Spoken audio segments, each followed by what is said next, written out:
Bismillahirrahmanirrahim. Assalamualaikum warahmatullahi wabarakatuh. Innal hamdalillah nahmaduhu wa nasta'inuhu wa nastaghfiruh wa na'udzu billahi min shururi anfusina wa sayyiati a'malina. Man yahdihillahu fala mudilla lahu wa man yudlil fala hadiya lahu. Asyhadu an la ilaha illallah wahdahu la syarika lahu wa asyhadu anna Muhammadan 'abduhu wa rasuluhu la nabiyya ba'dahu. Allahumma salli wa sallim wa barik ala 'abdika wa nabiyyika Muhammad wa ala alihi wa sahbihi wa man ihtada bihadyihi ila yaumil qiyamah. Qala Allah jalla wa ala, ya ayyuhalladzina amanu taqullaha haqqa tuqatih wa la tamutunna illa wa antum muslimun. Amma ba'd. Ikhwatal iman rahimani wa rahimakumullah. Alhamdulillah, kita bersyukur kepada Allah Subhanahu wa taala atas segala nikmat yang Allah berikan, atas nikmat Islam, atas nikmat keamanan, atas nikmat hidayah, atas nikmat Allah Subhanahu wa taala memberikan kesehatan kepada kita. Alhamdulillah, dengan segala nikmatnya Allah Subhanahu wa taala mudahkan kita untuk bertemu, untuk melanjutkan kajian kita. Yang insyaallah pada kesempatan ini kita masih membicarakan bagaimana seorang muslim menata dirinya, bagaimana seorang muslim memiliki kepribadian yang lebih baik, bagaimana seorang muslim membuat dirinya menjalani hidupnya sesuai dengan apa yang dikehendaki Islam untuk dia, apa yang dimau Islam dari diri kita. Dan ikhwah fillah rahimani wa rahimakumullah, pada kesempatan sebelumnya beberapa poin yang telah kita bahas, di antaranya ridha dengan qada dan qadarnya Allah, selalu berupaya untuk kembali kepada Allah Subhanahu wa taala. Dan pada kesempatan ini insyaallah kita membahas bahwa seorang muslim adalah semangatnya, penggerak hidupnya adalah selalu mencari ridha Allah Subhanahu wa taala. Orientasinya adalah ridha Allah Subhanahu wa taala.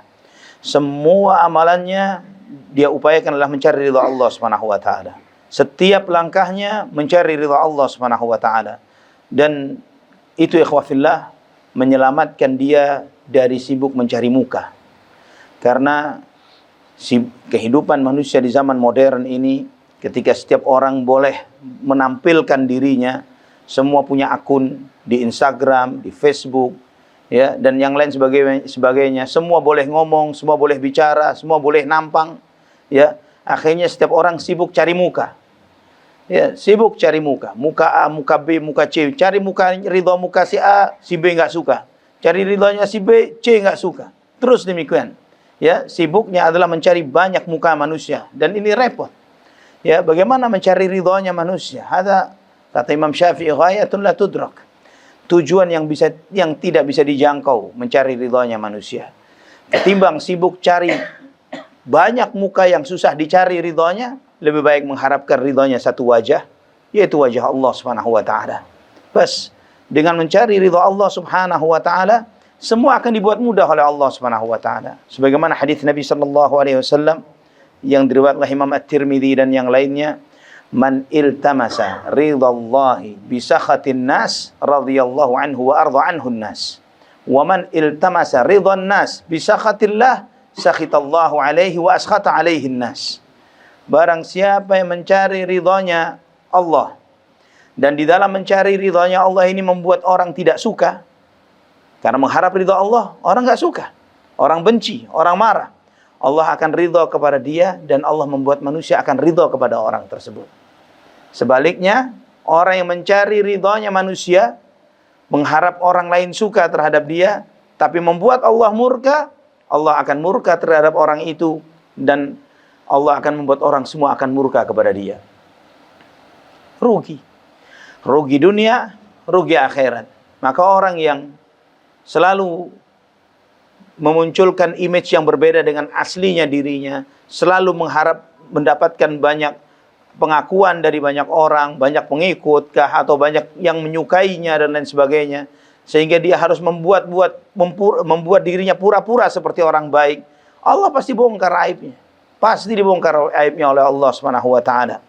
Nah, ikhwatal iman rahimani wa rahimakumullah, di sini setiap muslim, setiap dia menghadapi pilihan hidup, selalu dia menimbangnya dengan yang mana yang lebih Allah ridhoi. Itu poinnya. Allah ridho yang mana? Nah, ketika dia memikirkan seperti ini, maka mudah bagi dia.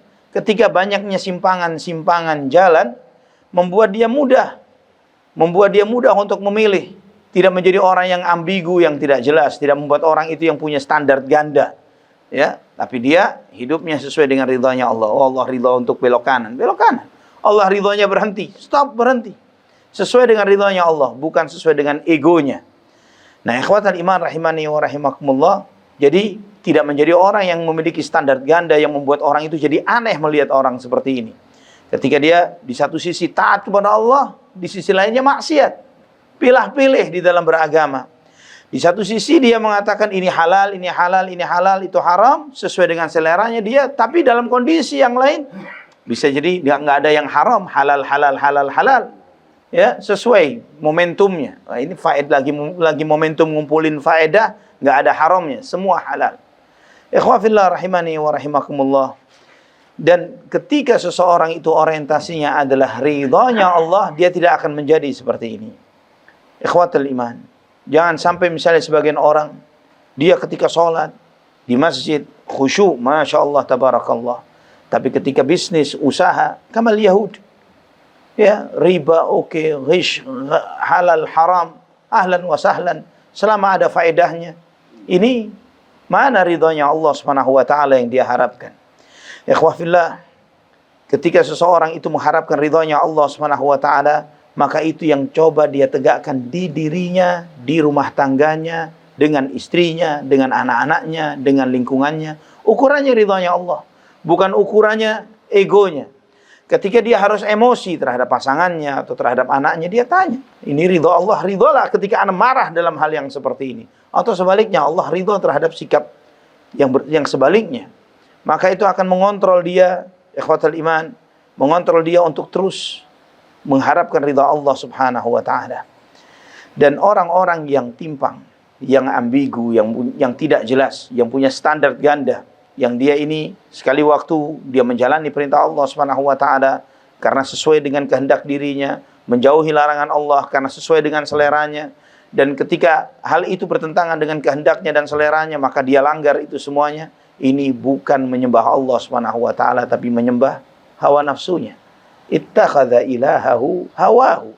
Tuhannya hawa nafsunya. Orang-orang yang pragmatis, orang-orang yang penting enak, yang penting Z, yang penting ini selera ada seperti ini. Ikhwafillah, seorang muslim tidak seperti itu. Seorang muslim ini orientasinya ridhanya Allah subhanahu wa ta'ala, yang kadang membuat orang tidak suka. Terkadang ketika orang tidak suka, maka dia yang penting Allah ridha. Karena dia tahu ketika Allah subhanahu wa ta'ala ridha, maka yang lain pasti dibuat ridha oleh Allah. Nabi kita Muhammad SAW sebagai contoh misalnya, awal beliau diangkat sebagai seorang nabi, beliau harus berhadapan dengan murkanya semua manusia. Semua manusia. Fil alam. Semuanya fil alam. Keluar rumah semua musuh Nabi SAW. Tapi yang dicari oleh beliau ridhonya Allah subhanahu wa ta'ala. Dan berbalik 180 derajat. Yang beliau SAW tidak meninggal dunia kecuali semua manusia ridho kepada beliau sallallahu alaihi wasallam. Semuanya ridho kepada beliau. Dan tidak pernah ada manusia yang bagaimana seorang itu memiliki keridhaan yang mutlak, yang luar biasa kepada imamnya, kepada tokohnya, seperti kaum muslimin kepada Nabi Muhammad sallallahu alaihi wasallam. Sebagaimana dalam salah satu kisah perjanjian Hudaybiyah, sebelum perjanjian Hudaybiyah, salah seorang utusan Quraisy, Ibnu Mas'ud Al-Thaqafi, yang diutus untuk bertemu dengan negosiasi dengan Nabi Muhammad SAW. Dia tidak menyangka Nabi Muhammad SAW itu sebegitu dihormatinya oleh pengikutnya. Karena dia mencoba, Nabi SAW berangkat dari dari Madinah ke Mekah, tujuannya mau umrah. Maka tidak bawa baju perang, tidak bawa pedang, cuman peralatan senjatanya musafir, ya, pisau-pisaunya musafir. Tapi ada beberapa orang yang mengawal beliau sallallahu alaihi wasallam. Nah, orang-orang Quraisy merespon itu dengan hal yang berbeda. Mereka melihat Nabi Muhammad SAW ingin perang. Mereka mengira seperti itu. Ketika itu Rasulullah SAW bersama kurang lebih 1.200-an orang. 1.200-an orang. Tidak banyak. Maka mereka pun mempersiapkan pasukan perangnya. Siap melawan Nabi Muhammad SAW. Menyiapkan semua bekalnya. Bahwa tidak akan membiarkan Nabi Muhammad SAW masuk ke kota Mekah. Nabi SAW menyampaikan, saya bukan untuk perang. Saya ini damai. Saya bawa hadyu, bawa onta yang mau disembelih, ya, untuk dijadikan korban di Makkah nanti. Nah, ikhwah fillah rahimani wa rahimakumullah, ada sebagian orang-orang yang kemudian berinisiatif mengajak negosiasi Rasulullah SAW. Jadi menjadi perantara. Di antaranya adalah Abu Mas'ud Ats-Tsaqafi ini. Dia melihat, dia bicara dengan Nabi Muhammad SAW. Ya Muhammad, saya lihat orang-orang yang bersama kamu ini, karena orang Quraisy ini punya izzahnya sendiri. Orang Quraisy ini merasa dirinya lebih dari orang lain. Dia melihat Nabi Muhammad SAW yang Quraisy bersama Nabi nggak banyak. Abu Bakar, Umar, beberapa orang. Lainnya muhajir, orang-orang Ansar, ya, bukan Quraisy. Kata dia, Muhammad, nggak level nanti bawa orang-orang ini untuk melawan keluargamu sendiri, Quraisy. Ini orang-orang pinggiran. Orang-orang yang bakal ketika kamu bertemu dengan Quraisy, mereka bakal lari semua meninggalkan kamu. Dia sampai mencoba mempengaruhi Nabi Muhammad SAW. Nabi SAW mengatakan, saya mau umrah. Saya mau umrah, bukan mau perang. Namun ketika kalian menghalangi, saya akan lanjut untuk saya akan ladenin. Istilahnya seperti itu. Sampai memelas Abu Mas'ud Ats-Tsaqafi ini sampai meminta supaya Nabi Muhammad SAW mengerti kondisinya sambil memegang janggut Nabi. Memegang janggut Rasulullah SAW. Subhanallah, salah seorang sahabat, Anda lupa namanya, Abu Dzar Al-Ghifari atau yang lainnya. Dia menjadi penjaganya Rasulullah di belakang Nabi. Dia pukul tangan itu dengan punggung pedangnya. Lepaskan tanganmu dari janggut Rasulullah SAW, atau tangan itu nggak bakal balik ke badanmu. Ya, mau dipatahkan, maksudnya dipatahkan, tidak akan balik tangan itu ke badanmu.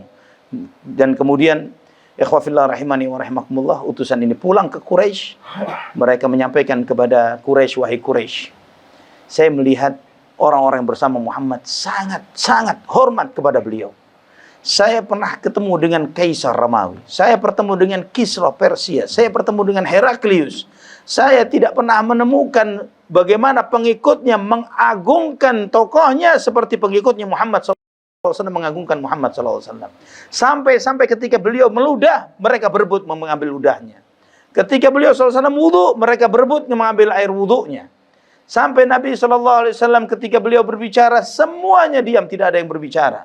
Dan tidak ada yang berani menatap langsung ke wajah Nabi Muhammad SAW. Ini tidak pernah terjadi.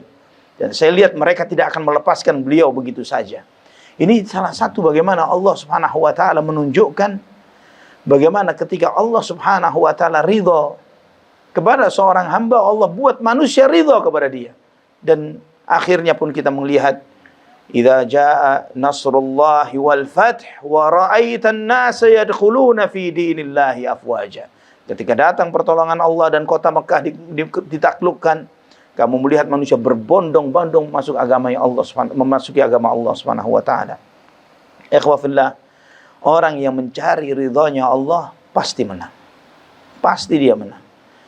Dan ketika dia sibuknya adalah mencari ridhonya manusia, pasti rugi.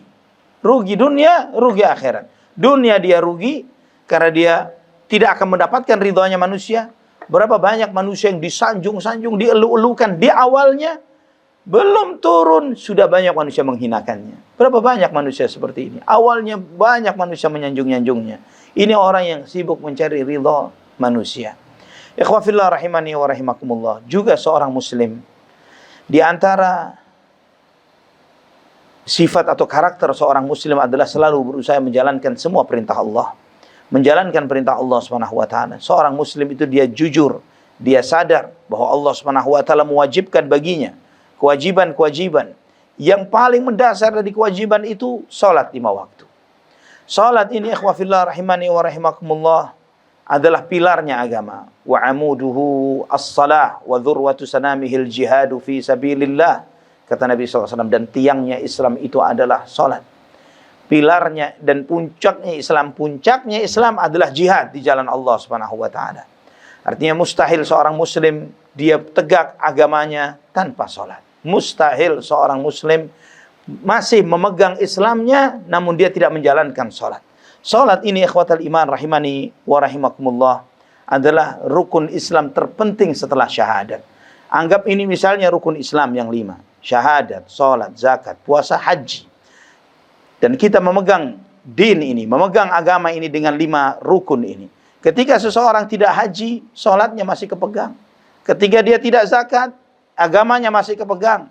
Ketika dia tidak puasa, agamanya masih kepegang. Tapi ketika dia tidak nggak sholat, lepas agama itu dari tangannya. Khalas. Bukan lagi lepas Islam itu dari tangan dia. Jadi tiangnya Islam, ketika seorang membangun bangunan namun dia tidak memiliki tiang dalam bangunan itu, rusaklah bangunan ini. Nah, ikhwah fillah, Nabi SAW pernah ditanya oleh Abdullah bin Mas'ud radhiyallahu anhu, "Ya Rasulullah, ayyul a'mali afdal?" Amalan apakah yang paling utama? Kata Nabi SAW, "As-salatu ala waqtiha." Salat tepat waktu. Kemudian ditanya lagi, "Thumma madza?" Kemudian apa? Kalau pertanyaan kemudian, artinya menunjukkan level di bawahnya. Top levelnya apa? As-salatu ala waqtiha. Salat tepat waktu. Kemudian di bawahnya apa ya Rasulullah? Birrul walidain. Bakti kepada kedua orang tua. Thumma madza? Kemudian apa di bawahnya Rasulullah? Al-jihadu fi sabilillah. Subhanallah. Jadi kalau bicara mana lebih afdal jihad dengan sholat tepat waktu, sholat tepat waktu. Kenapa bisa begitu? Karena ikhwah fillah rahimani wa rahimakumullah, ketika seseorang terpanggil untuk jihad, dia langsung mempersiapkan dirinya, dia berangkat jihad fisabilillah. Imma dia mendapatkan kemenangan, nasr, atau imma dia mendapatkan syahadah. Menang atau mati syahid. Ini jihad fisabilillah. Tapi ketika as-salatu ala waqtiha, salat tepat waktu, berapa lama dia harus menjalankan ini? Seumur hidupnya. Gak bisa dia mengatakan, "Ana alhamdulillah salat ala waqtiha." Ana sudah pernah salat 5 waktu. Kapan? Qabla sanatain masalan.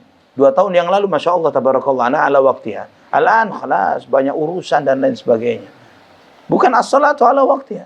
Salat tepat waktu, tulal umur. Sepanjang umur seseorang. Maka kenapa salat tepat waktu ini lebih afdal daripada jihad? Dan cukuplah hadis ini menunjukkan keutamaan yang luar biasa seseorang menjaga sholat tepat waktunya, bahwa itu lebih tinggi daripada birrul walidain, lebih tinggi dari jihad fisabilillah. Kenapa lebih tinggi dari birrul walidain?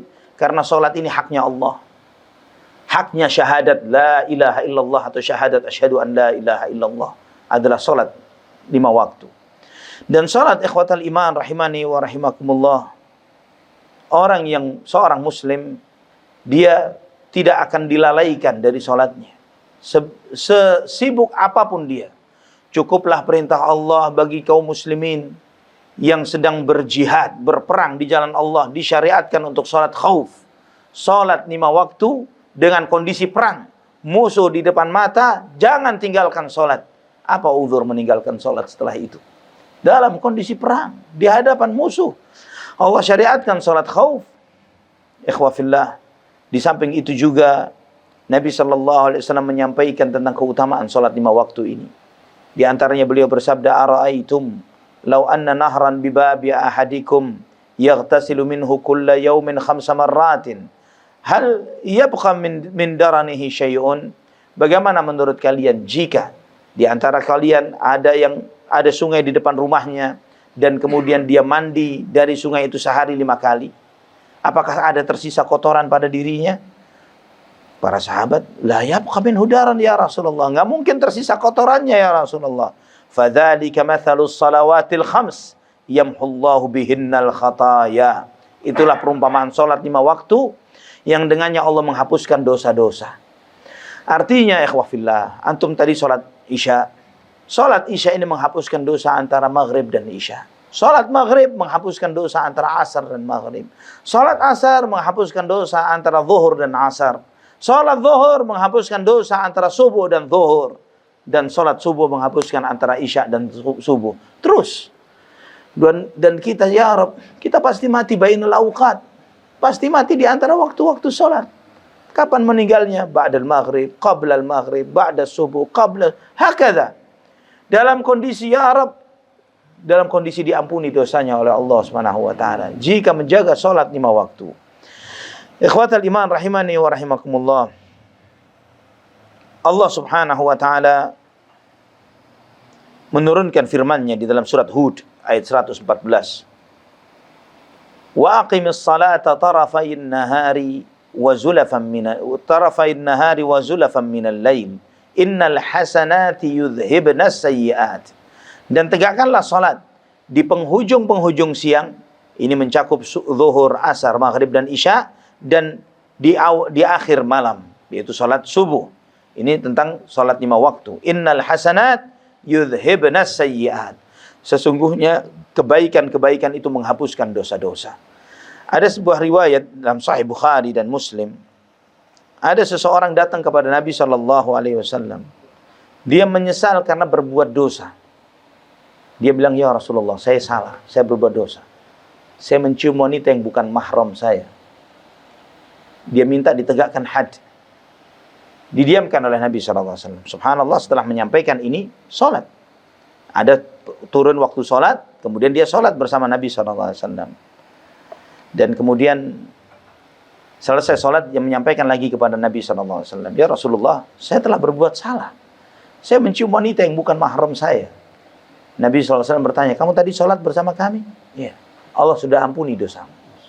Allah sudah ampuni dosamu." Ya. Dan kemudian Nabi SAW membacakan ayat ini, surat Hud ayat 114. Dan kemudian setelah dibacakan ayat ini, orang itu bertanya, "Ya Rasulullah, aliyah hadza? Apakah ayat ini turun untukku? Wa aqimis salata tarafayn nahari wa zulfan minal lail. Innal hasanati yudhibna sayyi'at." Apakah ini untukku ya Rasulullah? Kata Nabi SAW, "Li jami'i ummati kullihim." Untuk seluruh umatku, kata Rasulullah SAW. Ikhwafillah rahimani wa rahimakumullah. Islam ini azim, Masya Allah. Salat 5 waktu. Kata Rasulullah SAW, "Salawatul khams wal jumu'atu ilal jumu'ah kafaratun lima bainahuma ma lam tughsha al-kabair." Salat 5 waktu, Jumat ketemu Jumat, menghapuskan dosa di antara keduanya selama dosa besar dijauhi. Ada syarat, selama dosa besar dijauhi. Artinya, kalau seseorang itu berharap sholat 5 waktunya ini bermanfaat untuk menghapuskan dosa-dosa kecilnya, jauhi dosa besar. Jika tidak, dosa kecil dihisab, dosa besar dihisab. Jika tidak meninggalkan dosa besar. Ikhwa fillah rahimani wa rahimakumullah. Nabi sallallahu alaihi wasallam bersabda, sebagaimana Uthman bin Affan meriwayatkannya dalam Sahih Muslim. Kata Uthman, saya mendengar Rasulullah sallallahu alaihi wasallam bersabda, "Ma min imri'in muslimin tahduruhu salatun maktubah fayuhsinu wudu'aha wa khusyu'aha wa ruku'aha illa kanat kaffaratan lima qablaha minadh dhunub ma lam tu'ta kabiratun wa dhalika ad-dahra kullahu." Setiap muslim yang datang waktu salat 5 waktu, kemudian dia wudu dan dia baguskan khusyuknya, rukuknya, maka itu akan menghapuskan dosa-dosa sebelumnya.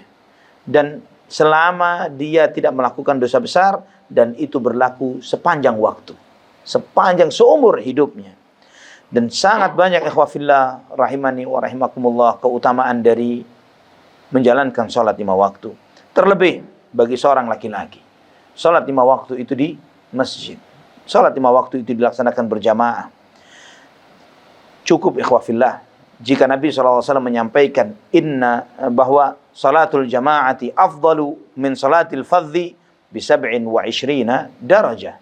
Bahwa salat berjamaah lebih afdal daripada salat sendiri berapa derajat? 27. 27.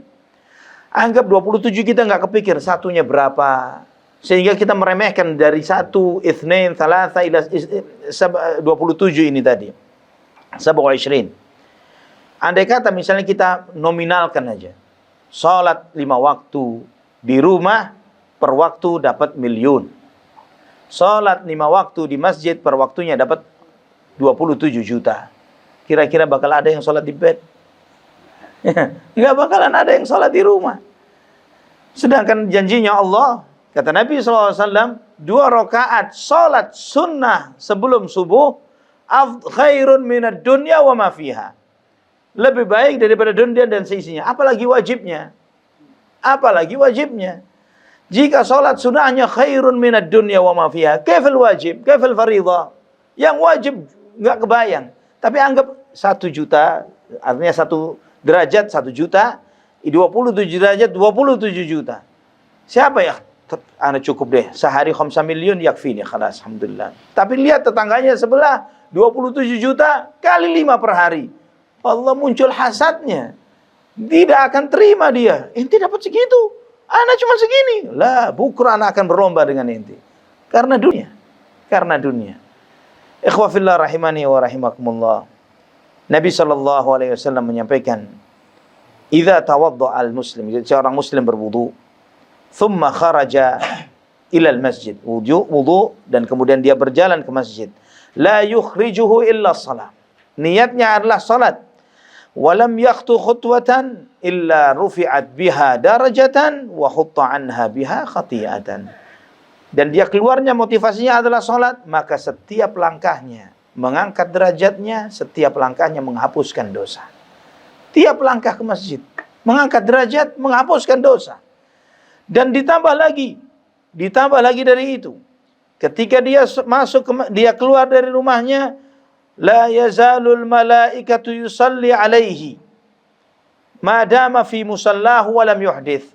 Selama dia di tempat sholatnya, malaikat terus bersolawat untuk orang itu selama dia tidak batal wudunya.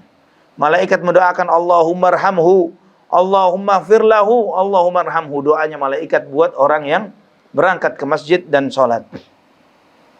Wala yazalu fi salatin man tadhara salah. Dan sudah dihitung sholat selama dia sedang nunggu sholat. Selama nunggu sholat sudah dihisab sholat oleh Allah subhanahu wa ta'ala. Ikhwatal iman rahimani wa rahimakumullah.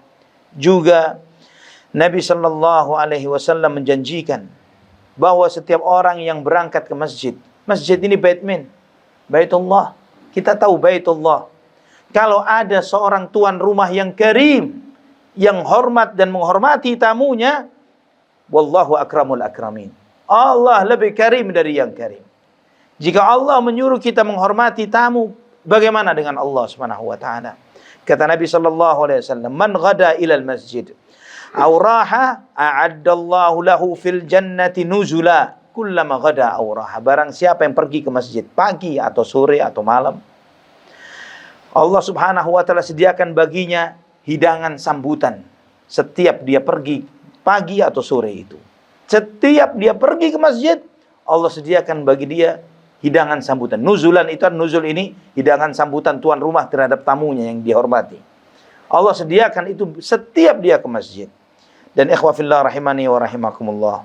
Bahkan Abdullah bin Mas'ud radhiyallahu an, beliau mengingatkan bagaimana ini adalah bagian dari sunnah Nabi sallallahu alaihi wasallam yang harus dijaga dan dihidupkan. Sebagaimana dalam riwayat Muslim, kata Ibnu Mas'ud radhiyallahu an, "Man sarrahu an yalqallaha ghadan musliman falyuhafiz ala haula'i salawat haitsu yunada bihin." Barang siapa yang berharap bertemu Allah Subhanahu wa taala besok dalam keadaan seorang muslim, jagalah salat 5 waktu ini ketika dia dipanggil. Ketika dia hayya 'alas shalah, jaga ke masjid. Fa innallaha syara'a li nabiyyikum sunanal huda. Sesungguhnya Allah Subhanahu wa taala telah mensyariatkan kepada nabimu sunnah-sunnah petunjuk. Wa innahunna min sunanil huda. Dan sesungguhnya salat 5 waktu ini bagian dari sunnah-sunnah petunjuk itu. Walau annakum shallaitum fi buyutikum kama yusalli hadzal mutakhallif fi baitihi la taraktum sunnata nabiyikum. Kata Ibnu Mas'ud ketika beliau mengomentari seseorang yang sholat di rumah, andai kata kalian sholat di rumah kalian seperti orang yang menyimpang ini, kata Ibnu Mas'ud sambil nunjuk orang yang sholat di rumahnya, maka kalian pasti meninggalkan sunnah Nabi kalian. Walau taraktum sunnata nabiyikum la dhalaltum. Ketika kalian meninggalkan sunnah Nabi kalian, kalian pasti tersesat. Walaqad ra'aituna ma yatakhallafu anha illa munafiqun ma'lumun nifaq. Dan kami mengetahui, kata Ibnu Mas'ud, di zaman kami, di zaman Rasulullah SAW, kalau orang yang tidak hadir sholat jamaah itu artinya orang yang jelas-jelas munafik. Walaqad kana ar-rajulu yu'ta bihi yuhada bainar rajulaini hatta yuqama fis shaf.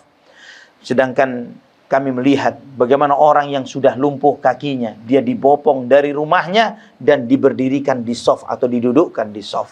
Ini di zaman Nabi SAW. Para sahabat itu mereka melihat orang yang tidak hadir jamaah ini munafik. Munafik. Maka di antara perkataan Buya Hamka rahimahullah, beliau pernah mengatakan, jika kalian ingin tahu yang mana orang muslim, lihat pada waktu sholat Id. Itu semua muslim. Itu semua muslim. Tapi jika kalian ingin tahu mana yang mukmin, lihat pada waktu sholat subuh. Itu mukmin. Di sholat subuh yang hadir di masjid, itu mukmin. Sedikit. Antum misalnya sholat di masjid mana, sholat Jumat luar biasa meluber ke sana kemari.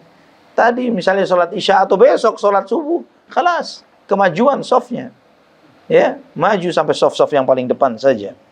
Ikhwafillah rahimani wa rahimakumullah. Saking pentingnya sholat jamaah ini, sampai Nabi SAW pernah menyampaikan dalam hadis Bukhari dan Muslim, "Walladzi nafsi biyadihi, qad hamamtu an amura bihatabin fayuhtatabu, thumma amura bis salati fayu'adzanu laha, thumma amura rajulan faya'ummun nas, thumma ukhalifa ila rijalin fauharriqa alaihim buyutahum." Demi Allah yang jiwaku berada di tangannya, sungguh aku berharap, aku ingin, kata beliau, menyiapkan kayu bakar dan dinyalakan kayu bakar tersebut, obor-obor yang dinyalakan. Kemudian aku perintahkan diadzani, dikumandangkan azan, dan aku perintahkan seseorang untuk mengimami salat, dan aku pergi ke rumah orang-orang yang tidak berangkat ke masjid, aku bakar rumahnya. Kata Nabi SAW, hadits sahih Al-Bukhari wa Muslim, aku bakar rumahnya orang yang tidak berangkat ke masjid. Para ulama sampai membahas, kata Syekhul Islam Ibnu Taimiyah, kenapa tidak dilakukan oleh Nabi? Kenapa beliau hanya menyampaikan dan tidak dilakukan? Karena Nabi SAW tahu bahwa di rumah itu selain laki-laki yang tidak berangkat ke masjid, ada wanita, ada anak-anak, ada orang sakit, ada orang tua yang mungkin tidak sanggup berangkat, yang karena lumpuh dan lain sebagainya. Mereka ahlul a'dzar, orang-orang yang punya uzur untuk tidak berangkat ke masjid. Maka Nabi SAW tidak dilakukan. Tapi cukup apa yang disampaikan oleh Nabi SAW ini memberikan lecutan bagi kita semuanya, bahwa Nabi SAW ingin membakar rumah orang yang tidak berangkat ke masjid. Dan Imam Al-Bukhari di dalam sahihnya ketika menulis hadis ini, beliau menyebutkan babnya, bab wujubi salatil jamaah, bab wajibnya salat berjamaah. Ikhwatal iman rahimani wa rahimakumullah. Maka di antara kebiasaan para salafun salih, Sa'id bin Musayyab, muridnya sahabat, menantunya Abu Hurairah radhiyallahu anhu, beliau selama 30 tahun tidak pernah melihat punuk lehernya orang, karena selalu di saf depan. Selalu di saf depan. 30 sana. 30 tahun selalu di saf depan. Dan yang seperti ini begitu banyaknya di dalam tarikhul Islam, di dalam sejarah Islam. Dan ikhwatal iman rahimani wa rahimakumullah, para sahabat radhiyallahu anhum, mereka tidak menilai apakah rumahnya itu dekat atau jauh. Bagi mereka waktunya sholat, mereka berangkat ke masjid. Tidak peduli apakah rumahnya itu dekat atau jauh. Bahkan mereka berharap semakin jauh rumahnya itu adalah semakin baik. Sebagaimana Abu Ubay bin Ka'ab radhiyallahu an pernah mengetahui ada sebagian sahabat Ansar yang mereka ini rumahnya jauh dari masjid, jauh dari Masjid Nabawi. Namun setiap sholat 5 waktu selalu di masjid. Ini Masjid Nabawi di zaman Nabi SAW, bukan di zaman kita. Sebagian kita saja ketika umrah, ya, zen, hotelnya zen, ya, paling kalau nyebrang panasnya terasnya masjid doang. Itu pun mikir berkali-kali ketika waktu sholat, bahkan seringkali malah jamaah atau sholat di kamar. Ya, sebagian kita seperti itu, padahal cuma berapa hari. Ini sahabat radhiyallahu anhum, ini rumahnya jauh dari masjid. Masjid Nabawi di zaman itu, bukan di zaman Rasulullah SAW, bukan di zaman kita sekarang. Mau di musim dingin, mau di musim panas, hadir sholat 5 waktu dan tepat waktu. Maka ditanya, disampaikan kepada beliau, "Lau ishtaraita himaran litarkabuhu fi dhulma wa fi ramda." Kenapa engkau tidak beli keledai saja? Supaya ketika di waktu malam gelap, artinya maghrib sudah gelap, isya gelap di zaman itu. Khalas, nggak ada cahaya, nggak ada lampu, nggak ada listrik. Kamu berangkat naik keledaimu itu ke masjid. Atau ketika lagi panas-panasnya, lagi waktu musim sholat zuhur, sholat asar, panas, kamu naik keledaimu. Kata sahabat Ansar ini, beliau mengatakan, "Ma yasurruni anna manzili ila janibil masjid. Wa inni uridu an yuktaba li mamsyaya ila masjid wa ruju'i idza raja'tu ila ahli." Enggak ada yang lebih aku cintai melebihi tempatku sekarang, rumahku yang jauh dari masjid. Andai kata aku punya kesempatan punya rumah di sebelah masjid, itu tidak akan membuat diriku senang, kata beliau. Aku berharap Allah Subhanahu wa ta'ala mencatat setiap langkahku ke masjid dan pulang dari masjid ini. Maka Nabi sallallahu alaihi wasallam mendengar hal itu, beliau bersabda, "Qad jama'allahu laka dzalika kullahu." Allah telah mencatat untukmu semua yang kamu harapkan, kata Rasulullah sallallahu alaihi wasallam. Al-hadits sahih fil Bukhari, fil Muslim. Ikhwatal iman rahimani wa rahimakumullah. Nabi sallallahu alaihi wasallam seringkali mengingatkan sebagian sahabatnya, karena masjid itu di zaman Nabi sallallahu alaihi wasallam adalah sumber ilmu, sumber peradaban, sumber mereka mendapatkan banyak informasi-informasi yang bermanfaat untuk dunia dan akhirat mereka. Bukan cuma sholat 5 waktu. Sehingga sebagian sahabat berharap untuk mereka bisa punya rumah yang dekat dengan masjid Nabi sallallahu alaihi wasallam. Maka ada sebagian suku namanya Bani Salimah. Bani Salimah ini rumahnya agak jauh dari Masjid Nabawi. Mereka melihat ada satu tanah lapang luas yang cukup bagi mereka untuk hijrah, pindah dari tempat lama itu, pindah ke tempat yang tidak jauh dari Masjid Nabawi. Maka kemudian mereka melaporkan hal ini kepada Nabi, ya Rasulullah, kami berinisiatif ingin pindah dekat dengan masjidmu, supaya kami bisa mendapatkan manfaat lebih cepat datang ke masjid dan yang lain sebagainya. Nabi SAW mendengar itu, beliau menyampaikan, balaghani annakum turiduna an tattaqilu qurbal masjid. Kalian ingin pindah dekat masjid? Qalu na'am ya Rasulullah. Qad aradna dzalik. Ya, kami ingin itu ya Rasulullah. Nabi SAW menyampaikan, Bani Salimah, diyarakum tuktab atharukum. Diyarakum tuktab atharukum. Wahai Bani Salimah, tetaplah di rumah-rumah kalian yang jauh itu, karena setiap jejak langkah kalian dicatat oleh Allah Subhanahu wa taala. Tetaplah kalian di rumah-rumah kalian, karena setiap langkah kalian dicatat oleh Allah Subhanahu wa taala. Maka mereka mendengar apa yang disampaikan oleh Nabi sallallahu alaihi wasallam, mereka mengatakan, ma yasurruna anna kunna tahawwalna. Kami tidak senang untuk pindah ya Rasulullah setelah apa yang beliau sampaikan. Wa naktubu ma qaddamu wa atharahum wa kulla syai'in ahsaynahu fi imamin mubin. Dan kami catat, sebagaimana dalam surat Yasin, kami catat apa yang mereka perbuat dan atharahum, semua jejak kaki mereka. Semua dicatat oleh Allah Subhanahu wa taala. Ikhwatal iman rahimani wa rahimakumullah. Juga dalam hadis Bukhari dan Muslim dari Abu Musa al-Asy'ari, Nabi sallallahu alaihi wasallam menyampaikan, inna a'dhaman nasi ajran fis salah ab'aduhum ilayya mamshan fa ab'aduhum. Orang yang paling besar pahalanya dalam salat adalah yang paling jauh dan paling banyak langkahnya. Yang semakin jauh, semakin banyak langkahnya, semakin besar pahalanya. Walladzi yantadhiru as-salata hatta yusalliha ma'al imam a'zamu ajran min alladzi yusalli thumma yanam. Orang yang menunggu salat, menunggu waktu salat sampai ditegakkan bersama imam, lebih besar pahalanya ketimbang orang yang datang waktu maksud salat kemudian dia pulang dan dia tidur. Ikhwatal iman, di sini menunjukkan kepada kita bahwa sholat jamaah itu di antara karakter laki-laki muslim, hadir berjamaah 5 waktu. Dan ikhwah fillah, kita tahu bahwa kita lagi di zaman yang aman. Antum sedang tidak dikejar-kejar oleh IDF untuk berangkat ke masjid. Ya, nggak ada sniper yang lagi ngintai antum ketika mau keluar dari rumah. Apa yang menghalangi kita untuk berangkat ke masjid? Hadzal muslimin, antum lihat di dalam reruntuhan masjid mereka sholat berjamaah. Masjid yang nggak utuh, sebagian atapnya sudah rontok, mereka hadir sholat berjamaah. Allahu Akbar. Ya pantas Allah memberikan kemuliaan bagi mereka. Namun jika na'udzubillah, Allahumma baidna, sampai terjadi dengan kita, mungkin kita sudah pada bubar gerak. Ya, namun kita harus lihat ikhwah fillah rahimani wa rahimakumullah, bahwa di antara karakter seorang muslim berangkat ke masjid, terutama subuh dan isya. Terutama subuh dan isya.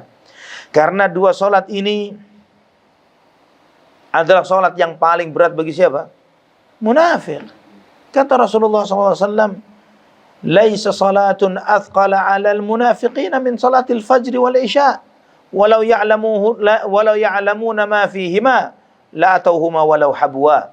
Salat yang paling berat bagi orang munafik salat subuh sama salat isya. Andai kata orang munafik itu tahu apa yang Allah sediakan di masjid bagi mereka yang salat isya dan subuh, la atauhuma walau habwa. Andai kata mereka bisanya cuma merangkak karena lumpuh kakinya, mereka bakal merangkak ke masjid. Andai kata tahu, kata Nabi. Kita nggak tahu. Kita tidak tahu. Tapi peringatan yang pertama bahwa salat yang paling berat bagi orang munafik itu untuk mengukur diri kita. untuk mengukur diri kita, ya ikhwafillah. Jangan sampai kita ini merasa mukmin padahal wal'iyadzubillah, padahal munafik. Karena nanti pada yaumul akhir banyak orang munafik nggak sadar kalau dirinya munafik. Banyak orang munafik tidak sadar bahwa dirinya ini munafik. Allah Subhanahu wa taala sampaikan itu di dalam Al-Qur'an, di dalam surat Al-Hadid. Disampaikan oleh Allah Subhanahu wa taala bagaimana mereka ketika mengatakan kepada orang-orang mukmin, "Alam nakum ma'akum?"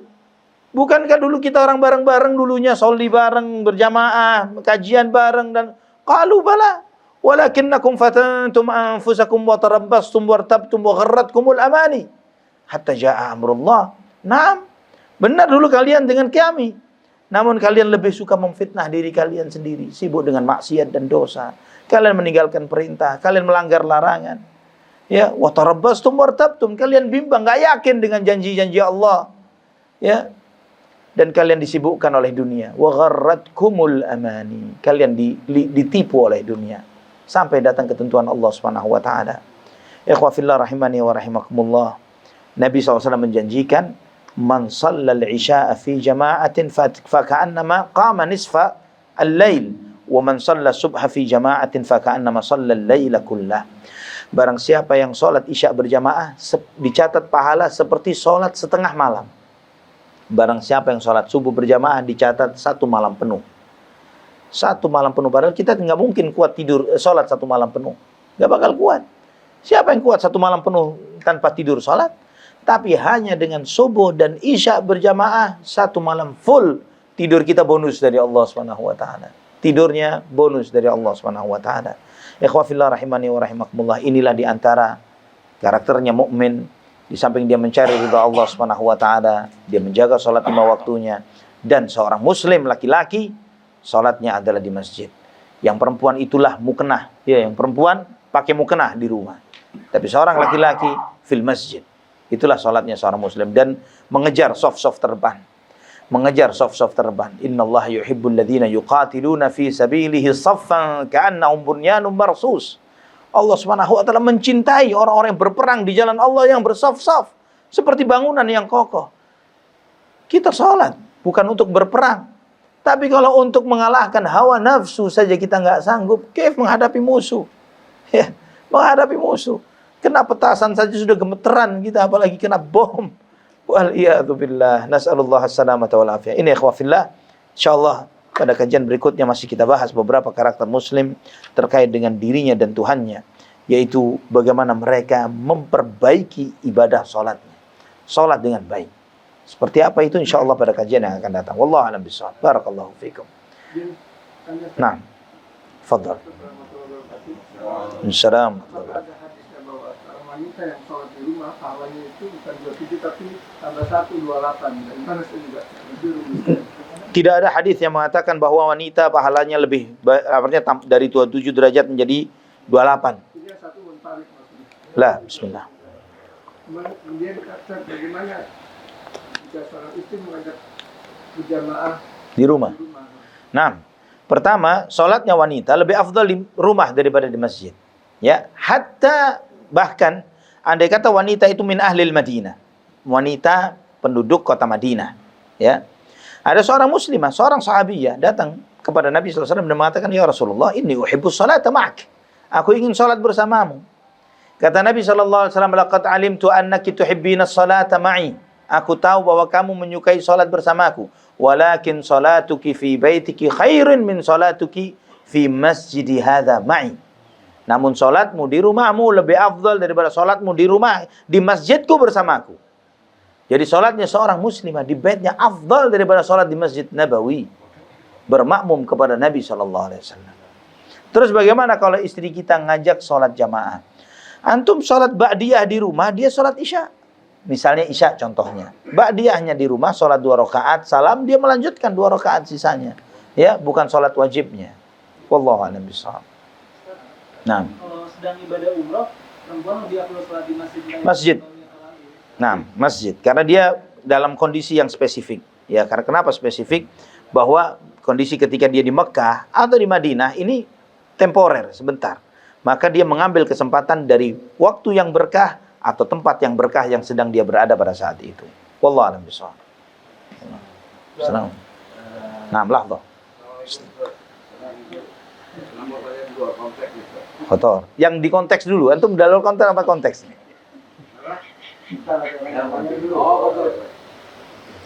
Ya, betul.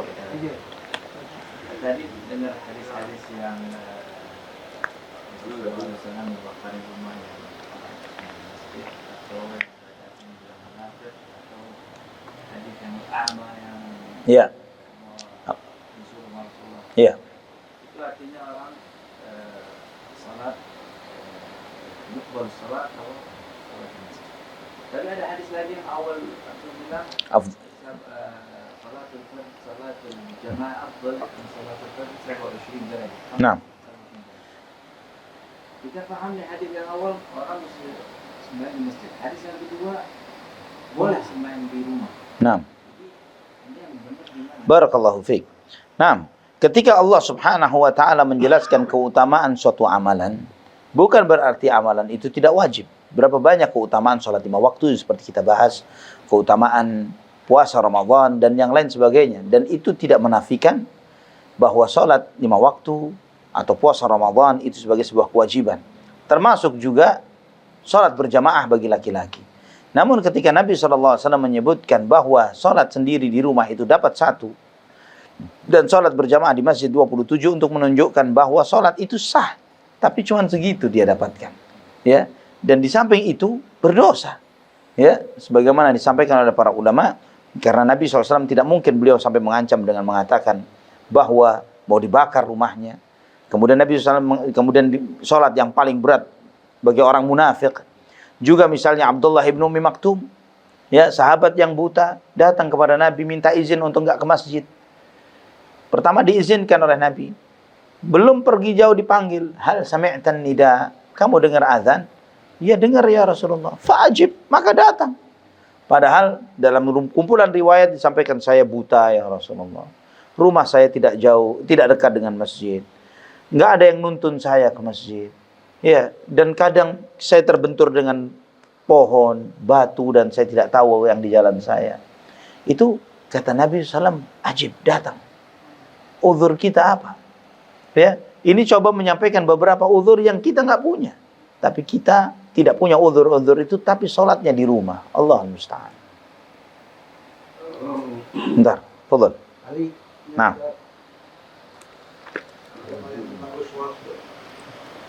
Rishwah. Nah. Bagaimana hukumnya Ustaz? Kalau riba insyaallah kurang lebih ada paham. Untuk rishwah, anak nggak paham itu. Baik. Satu hukumnya bagaimana? Kedua, siapa saja yang terlibat dalam rishwah? Allah ibarik fiik. La'ana Rasulullah SAW ar-rashi wal murtashi fil hukum. Nabi SAW melaknat orang yang menyogok dan yang disogok di dalam hukum dan undang-undang. Ya, rishwah itu sogokan. Dilaknat oleh Allah Subhanahu wa taala. Naam. Malun. Ya, dilaknat. Nah, kemudian ikhwah fillah rahimani wa rahimakumullah. Bagaimana jadi terkait dengan di zaman ini? Ya, sekarang ini rishwah itu bagian dari kehidupan, bahkan naudzubillah. Ya, seorang ingin dapat KTP-nya, kartu tanda penduduknya. Kalau nggak rishwah dia nggak keluar KTP-nya. Dia pengen dapat SIM-nya, dapat sertifikatnya, IMB-nya dan lain sebagainya. Kalau nggak ngasih nggak dapat dia. Kef, bagaimana yang seperti ini? Maka para ulama, Syekh Muhammad Shallallahu Alaihi Wasallam rahimahullah, beliau menjelaskan, jika kalian mengambil hak kalian, di dalam mengambil hak kalian, tidak bisa kalian dapatkan kecuali dengan rishwah, maka bayar rishwah itu dan kalian tidak berdosa. Kalian tidak berdosa. Hak kalian. Hak kita memang. Ya. Lain dengan proyek. Lain dengan proyek. Lain rishwah urusan proyek. Saya bayar sekian untuk dimenangkan. Ini bukan hak kita. Ya. Lain dengan misalnya terkait dengan hukum dalam persidangan misalnya. Kita bayar hakimnya supaya dimenangkan. Ini lain ceritanya. Tapi konteksnya rishwah yang dibolehkan karena ittirar, karena terpaksa, adalah terkait dengan hak personal kita. Ya, misalnya ya tadi surat-surat legal-legal yang memang kita harus punya, yang ketika kita on prosedural nggak keluar-keluar, nggak selesai-selesai, pindah meja ke meja, pindah tahun ke bulan, pejabat ganti, proses baru lagi, ya nol lagi dan lain sebagainya, khalas. Memang minta pelicin. Yang seperti ini Syekh Muhammad Shalih Al-Utsaimin rahimahullah, boleh kita nggak dosa, kamu nggak dosa, dianya yang dosa. Wallahu a'lam bishawab. Tafadhal. Waalaikumsalam warahmatullahi wabarakatuh. Mengenai sholat jamaah ada dua yang pertama mengenai sholat jamaah. Sholat jamaah kalau di dalam beberapa hadis boleh dilakukan di mana saja dan pahalanya sama dengan sholat di masjid. Nah, kaitannya dengan bagaimana kita menafsirkan satu hadis yang mengatakan bahwa termasuk orang yang munafik yang atau yang berat melakukan sholat fajar dan sholat isya. Apakah itu berarti maksudnya kita sholat tidak sholat atau kita sholat tetapi kita tidak di masjid? Contoh saja Ustaz. Alhamdulillah kita setiap Jumat ini sholat isyanya di sini. Barakallah. Kita termasuk orang yang munafik. Iya kan? Nah itu pun juga perlu kita telusuri lagi apakah hadisnya itu menjelaskan secara detail bahwa sholat jamaah lebih afdal. Iya betul kan? Kalau sholat jamaah misalnya harus di masjid. Nah ini yang perlu diingatkan karena juga ada beberapa hadis yang mengatakan Rasulullah itu mendapatkan 5 perkara yang baik. Salah satunya adalah dijadikan bumi ini tempat sholat di mana saja. Nah kalau begitu berarti kan tadi yang kaitannya dengan pernyataan bahwa sholat di masjid memang lebih afdal, betul. Tetapi apakah itu sampai menuju ke munafik kalau kita misalnya sholat jamaah di rumah? Kita tergolong munafik. Itu yang pertama. Yang kedua Ustaz, mengenai ridha Allah. Kita sebaiknya ridha Allah, jangan ridha kepada manusia. Tapi Allah juga mengatakan bahwa ridha Allah Firdal walid. artinya ridha Allah akan turun kalau kita ridha kepada kedua orang tua, dan Allah juga akan turun kalau kita murka kepada kedua orang tua. Bahkan dikatakan ridha kepada kedua orang tua termasuk salah satu jihad. Nah ini bagaimana Ustaz? Barakallahu fiik. Barakallahu fiik. Nah, yang pertama terkait tentang sholat berjamaah. Apakah sholat berjamaah itu harus di masjid? Hukum dasar asalnya sholat jamaah fil masjid. Hukum asalnya, di mana dikumandangkan azan dan iqamah, di mana di situ ada imam, ada muadzin, ya, yang memang ditunjuk sebagai imam rawatib. Hukum asalnya fil masjid. Hukum asalnya. Dalam konteks tertentu dibolehkan untuk sholat tidak di masjid.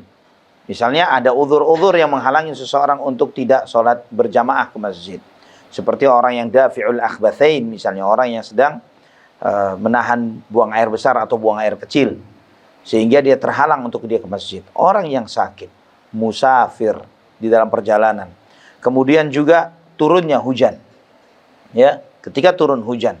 Karena beberapa kali ketika turun hujan, Nabi SAW memerintahkan kepada muadzinnya untuk tidak sholat di masjid, tapi shollu fi rihalikum, sholatnya di mana kalian berada, di rumahnya, di tempat dia berada. Apakah itu ketika dia di rumah, maka di rumah. Ya, jadi kalau ditanya, apakah hadis-hadis ini menunjukkan bahwa itu terkait dengan sholat di masjid? Naam, jawabannya iya. Karena Nabi SAW menyebutkan misalnya tentang tadi pertanyaan yang tanyakan tentang munafik tadi. Hadis muttafaqun alaih, Bukhari wa Muslim. Kan Nabi SAW menyebut, "Lau ya'lamuna ma fihima la atauhuma." La atau mereka akan mendatanginya. Mendatangi kemana? Al-masjid. Aslan hukum dasarnya masjid. Terus kemudian pertanyaan, seperti yang antum tanyakan. Ini kita di majelis ilmu. Seperti sekarang ini, di tempat ini misalnya. Di majelis ilmu. Karena memang ketemunya adalah di antara waktu sholat ba'dal maghrib qabla al-isya, ya, kemudian ditegakkan sholat berjamaah di sini. Apakah yang seperti ini boleh dan terhitung untuk mendapatkan pahala sholat berjamaah? Jawabannya na'am. Iya. Boleh dan terhitung mendapatkan sholat berjamaah. Karena itu juga pernah dilakukan oleh Nabi SAW ketika ke rumah sebagian para sahabatnya, dan kemudian beliau SAW sholat di rumah sahabat itu berjamaah dengan sahabat-sahabat yang lainnya. Ini boleh. Seperti juga misalnya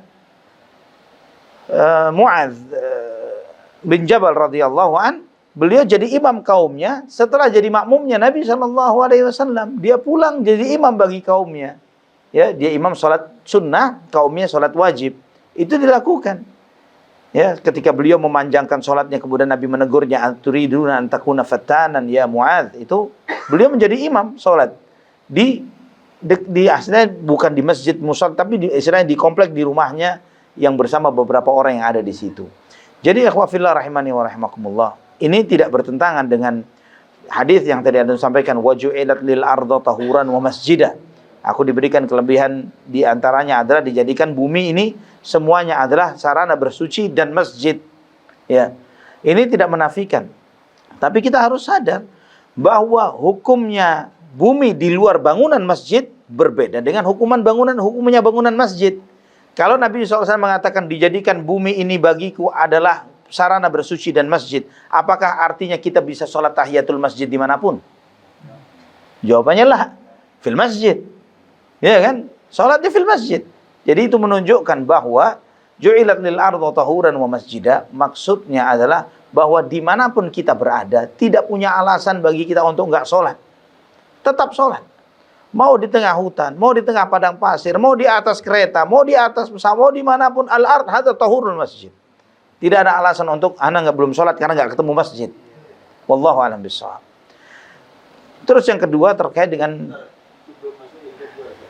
kayaknya ini yang perlu diklarifikasi, karena kan yang sebetulnya yang Allah perintahkan itu adalah sholat, tapi kan tidak dikatakan bahwa berjamaah. Sholat berjamaah di rumah itu munafik.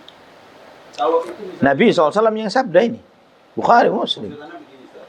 Kalau tadi misalnya untuk sampaikan yang dikatakan munafik itu kan orang yang berat melakukan sholat fajar wal isya. Artinya orang yang tidak sholat, bukan orang yang tidak sholat berjamaah. Kalau sholat berjamaah kan tadi Ustaz, katakanlah sholat berjamaah di mana saja pahalanya sama. Baik, Ana bacakan lagi. Barangkali adalah afdolnya.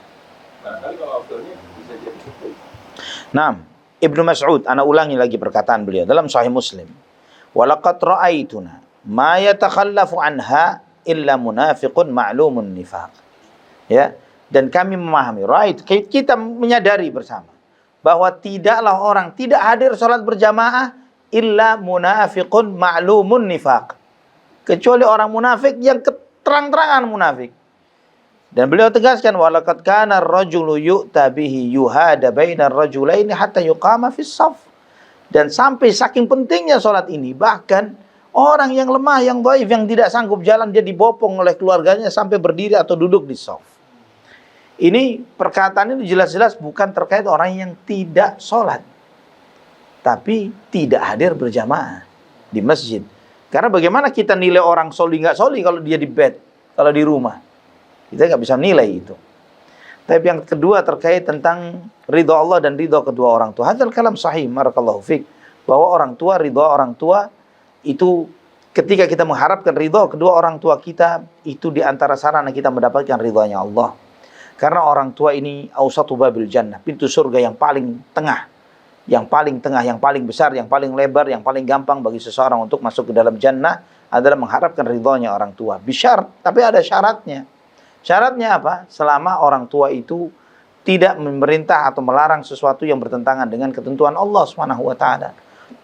Karena ketika orang tua mengajak atau menyuruh atau melarang kita terkait dengan hal-hal yang bertentangan dengan ketentuan Allah, ridhonya Allah diprioritaskan ketimbang ridhonya orang tua. Tidak boleh taat kepada makhluk di dalam bermaksiat kepada Allah Subhanahu wa taala.